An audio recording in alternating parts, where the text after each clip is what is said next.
하나님, 네 번째 날 영상을 통해 은혜를 나누게 하시니 감사드립니다. 오늘 말씀을 통해서 그리스도의 넘치는 그 고난이 또한 우리에게 넘치는 생명이 되었음을 고백하게 하시고, 우리의 고난이 깊은 만큼 감사와 찬양이 깊어져서 주님 앞에 영광 돌릴 수 있는 삶이 되게 하여 주시옵소서. 무엇보다도 우리의 삶의 고통을 잘 아시는 주님, 이 시간에 고통을 고백하고 또 고난을 고백하는 귀한 당신의 백성들에게 위로하여 주시옵소서.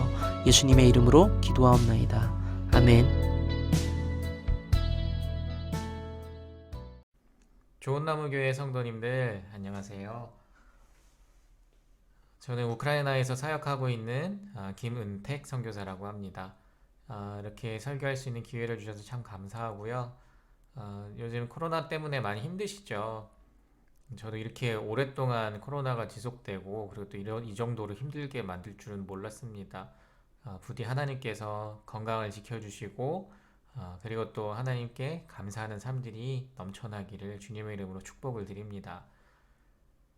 삶이 힘든 사람에게 예수님께서는 이렇게 이야기하십니다. 수고하고 무거운 짐을 진 자들아 다 내게로 오너라. 내가 너희를 쉬게 하겠다. 내 멍에는 편하고 내 짐은 가볍다. 예수님을 믿고 나서 생겨나는 가장 큰 변화가 바로 우리 삶이 예수님의 삶처럼 살아가게 되는 것입니다. 그런데 성경에는 예수님의 고난도 함께 기록이 되어 있습니다. 예수님께서는 본인이 고난을 당하실 것도 알고 그리고 돌아가실 것도 알고 다 알고 예루살렘으로 다시 입성을 하셨습니다. 그러니까 예수님은 고난받을 것과 죽을 것을 마음의 각오를 다 하시고 그리고 예루살렘으로 가신 것이죠. 우리가 이런 예수님의 그 고난의 삶을 따라서 살 수가 있을까요? 오늘 본문을 살펴보면서 그런 것에 대한 몇 가지 희망을 찾아보려고 합니다. 먼저 3, 4절을 보면은 그 고난의 유익이 무엇인지에 대해서 나와 있습니다. 그 고난의 유익이 무엇이냐면 바로 하나님께서 주시는 위로가 있다는 것입니다. 이 위로로 환난을 당하는 그 사람들에게 위로를 또 반대로 줄 수가 있는 것인데요. 우리가 흔히 보상 같은 것을 생각을 하면은 물질적인 것으로 생각을 할 때가 많습니다. 그런데 이 위로는 물질적인 보상이 아닙니다. 그것이 아니고 하나님께서 주시는 영적인 보상들입니다. 그게 무엇이냐면 그 다음에 나오는데요. 먼저 고난이 어떤 고난인지부터 보겠습니다. 그것이 무엇이냐면은 우리에게 넘치는 고난, 바로 그리스도의 고난입니다. 자, 그리스도의 고난은 아까 말씀드렸듯이 예수님께서 우리 죄를 대신해서 죽으러 가시는 그 고난입니다. 다시 말해서 구원자의 고난인 것이죠. 내가 구원을 완성하기 위해서 예수님을 더 닮으려고 노력하는 것, 그것도 구원에 관련된 고난이고요. 그리고 또 다른 사람을 구원하게 하기 위해서 내가 행하는 그 모든 사랑의 행동들, 그것 또한 고난과도 같은 것이죠. 이런 것에 대한 위로를 하나님께서는 우리에게 주신다고 하시는 것입니다. 우리에게 넘치는 고난은 당연히 받아야 할 죄로 인한 고난이거나 혹은 세상이 악해서 아니면 내가 잘못하지도 않았는데 애매하게 받는 그런 고난들이 아닙니다. 바로 유익한 고난입니다. 다른 고난들은 넘치게 받는 것이 아니고요. 다른 사람들과 똑같이 받습니다. 다들 받는 이 코로나에 관련된 이 모든 고난들은 우리도 똑같이 받는 것이에요. 이런 고난들을 묵상하다 보면은 자꾸만 이것이 끝나기만을 바라게 되겠죠. 하지만 그런 것이 아니고 예수님의 고난을 받으려고 우리가 눈을 돌려야 합니다. 6절에 보면은 그 위로가 무엇인지를 말씀해 주고 있는데요. 그 위로는 바로 구원입니다. 우리가 구원의 완성을 향해서 달려가고 있듯이 다른 사람의 구원 또한 하나님께서 위로로 우리에게 주신다는 것이죠. 우리는 구원을 받았고 또 완성해 가야 하는 그 의무가 있습니다. 성도들은 그렇게 성화의 과정을 거쳐야 하는 것이죠. 우리가 예수님을 더 닮기 위해서 노력하는 것들이 있습니다. 근데 이런 것들을 우리가 자꾸만 행해 나가야 합니다. 예수님의 절제를 배우기 위해서 우리는 계속해서 절제를 실천을 해봐야 하는 것이고요. 예수님의 온유함을 배우기 위해서 우리가 화를 낼 수 있는 그 모든 순간들에 대해서 우리가 다른 사람의 입장으로 계속해서 생각해 봐야 하고요. 또 사랑을 하기 위해서 자녀를 낳아서 기르듯이 우리가 사랑을 깨달아가는 것이죠.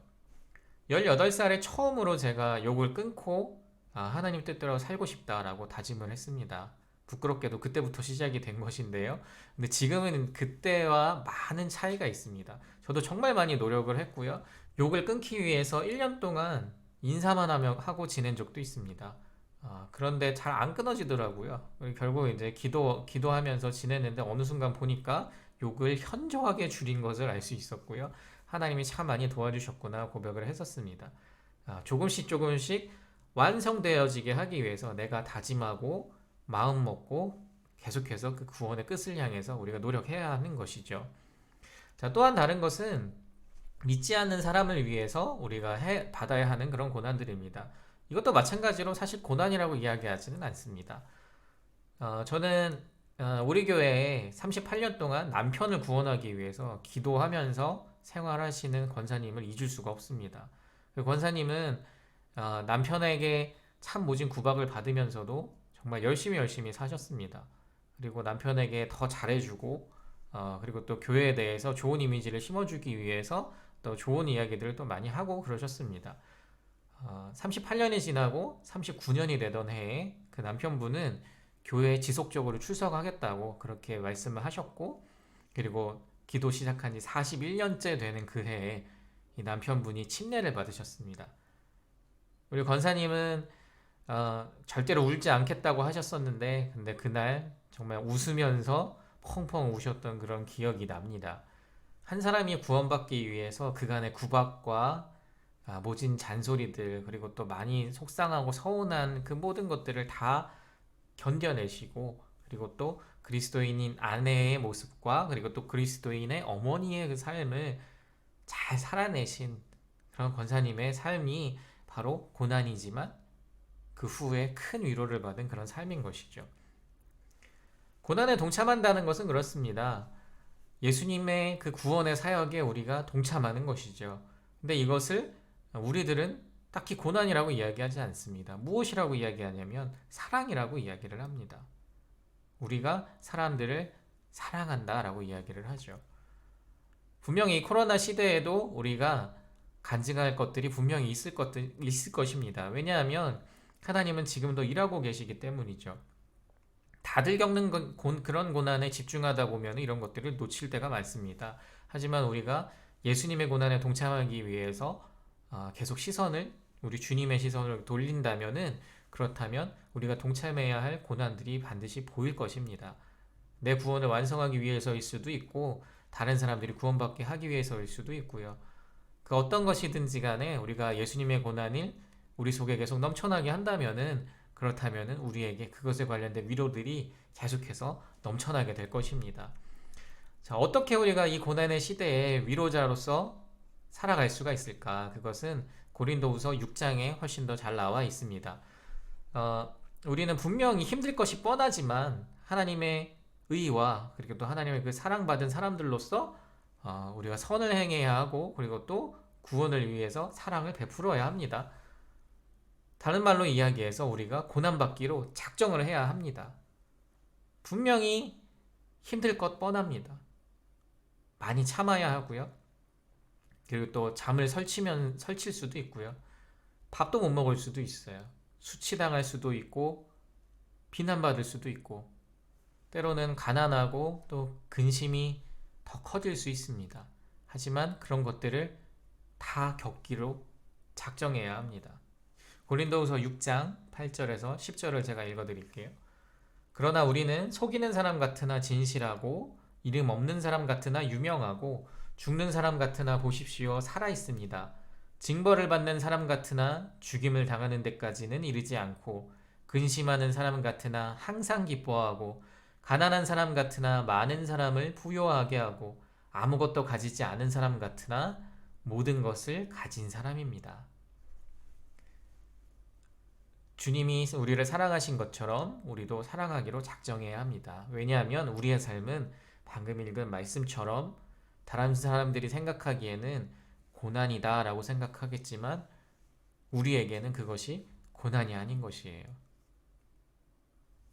예수님의 사랑을 가슴에 담고 구원의 사역에 동참하시기를 부탁드립니다.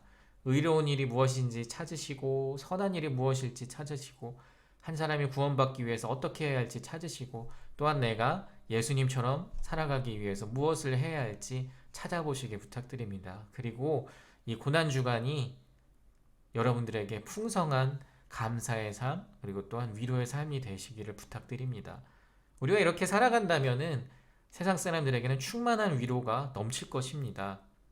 왜냐하면 예수님의 사랑이 말만 전해지는 것이 아니고 우리를 통해서 직접 삶으로 전달되어지기 때문이죠. 이것이 바로 고난받는 사람들에게 위로가 전달되어 줄 수 있는 그런 방법입니다. 우리가 예수님의 고난에 동참할 때 다른 사람들이 우리를 통해서 위로를 받습니다. 예수님의 사랑이 필요한 그 사람들에게 정말로 예수님의 삶이 전달되어지는 것이죠. 부디 이런 고난이 여러분들 삶에 넘쳐나시기를 부탁드립니다. 그리고 축복드립니다. 그래서 우리 주님께서 주시는 그 사랑이 더 넘쳐나기를 축복드리고요. 그리고 또 주님께서 주시는 그 위로도 더 많이 넘쳐나기를 축복드리고요. 그리고 또 삶 속에 하나님께 드릴 그 감사가 넘쳐나기를 축복드립니다.